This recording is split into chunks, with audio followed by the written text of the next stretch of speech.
Yo, apa kabar nih cuy? Semoga kalian semua baik-baik aja. Jadi di video kali ini, aku bakalan bahas ReZero lagi. Meskipun sekarang lagi panas-panasnya, masalah Kadokawa yang nge-strike video. Tetapi sebagai fans ReZero sejati, aku tetap bakalan bahas ReZero.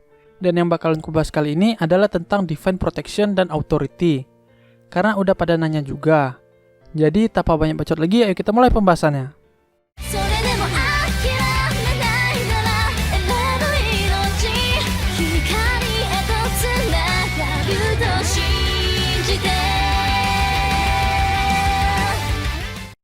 Oke, kalau kita ngomongin masalah Divine Protection dan Authority, maka akan ada sesuatu yang harus kita ketahui. Kalau Divine Protection dan Authority bukanlah magic atau sihir. Ini dibuktikan dengan gak semua orang punya Divine Protection ataupun Authority. Sedangkan untuk sihir, kebanyakan karakter bisa menguasainya. Divine Protection pada dasarnya adalah sebuah kekuatan spesial yang dimiliki oleh individu-individu yang beruntung dan didapatkan dari Outlaw guna sejak mereka lahir. Lalu seseorang yang mempunyai Divine Protection lebih dari satu itu dianggap aneh. Jadi kalian harusnya tahu seberapa aneh dan gak masuk akalnya si Babang Reinhardt. Contoh Divine Protection juga ada banyak, seperti kebal terhadap racun, kebal terhadap serangan pertama, bisa berjalan di atas air, bisa berkomunikasi dengan semua bahasa, dan masih banyak lagi. Meskipun kebanyakan orang dilahirkan tanpa mempunyai Divine Protection, namun ada beberapa ras yang bisa menurunkan Divine Protection kepada anggota rasnya. Divine Protection juga mempunyai suatu hal yang menurutku sangat menarik, di mana seseorang yang mendapatkan Divine Protection akan tahu dengan sendirinya, tanpa harus diberitahu. Di sini juga aku mau ngasih tahu kepada kalian sesuatu yang penting, yaitu rasio perbandingan dari orang-orang yang mempunyai Divine Protection berdasarkan jenis dan kualitasnya. Rasio perbandingan untuk orang yang mempunyai Divine Protection gak berguna adalah 1:100. Untuk orang yang mempunyai Divine Protection berguna adalah 1:1000. Untuk orang yang mempunyai Divine Protection yang agak langka adalah 1:10.000. Untuk orang yang mempunyai Divine Protection yang sangat berguna adalah 1:100.000.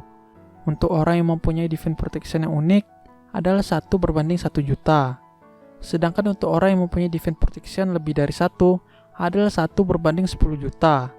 Oke, dengan ini kalian pasti udah tahu seberapa aneh, langka, dan gak ngotaknya Reinhardt. Dah, kita lanjut ke Authority. Authority atau otoritas merupakan kekuatan yang diyakini berasal dari penyihir, lebih tepatnya faktor penyihir, dan biasanya hanya digunakan oleh penyihir dosa dan uskup agung. Di setiap penyihir dosa ataupun uskup agung, terdapat satu authority, kecuali Satella, yang setauku punya authority lebih dari satu. Dan tidak seperti Divine Protection, yang hanya bisa didapatkan saat tahap dilahirkan. Authority bisa didapatkan pada setiap tahap kehidupan, gak harus dari lahir.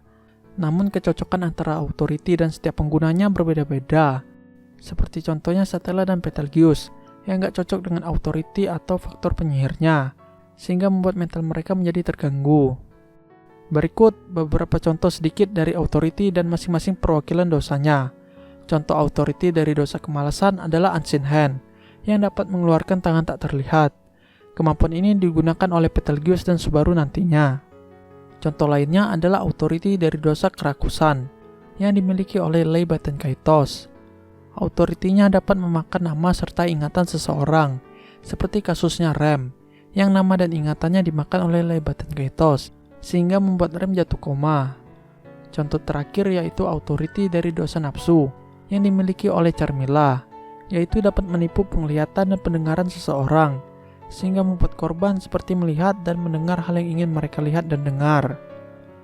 Oke, sekarang kita ke topik terakhir yang ingin kubahas, yaitu 2 tipe cara untuk mendapatkan authority.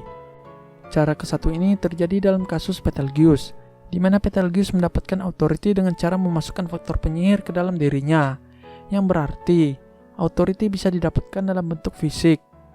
Sedangkan cara kedua yang terjadi dalam kasus Subaru, dirinya mendapatkan authority setelah membunuh uskup agung, yang berarti faktor penyihir dari uskup agung yang telah dibunuh Subaru ditransfer ke dalam dirinya dan tidak berbentuk fisik. Dan mungkin sekian dulu untuk pembahasan Divine Protection dan Authority-nya. Gimana? Menarik bukan? Nanti di lain waktu aku bakalan bahas yang lainnya juga. Jika ada yang mau ditambahkan atau ada yang salah, silakan tulis di kolom komentar. Dan yo, waktunya sahur ya. Dari tanpa nama. Happy New Year bang. Tetap semangat. Meski aku telat bacanya, makasih banyak. Terus dari siapa? Ngetes doang, WKWKWK. Oke, nggak apa-apa ngetes doang. Yang penting berfaedah dan makasih. Bagi kalian mau support juga, link di deskripsi video. Jangan lupa untuk share videonya ke teman-teman kalian, biar makin banyak yang tahu dan aku semangat buat video selanjutnya. Dan sekian dari aku, salam net.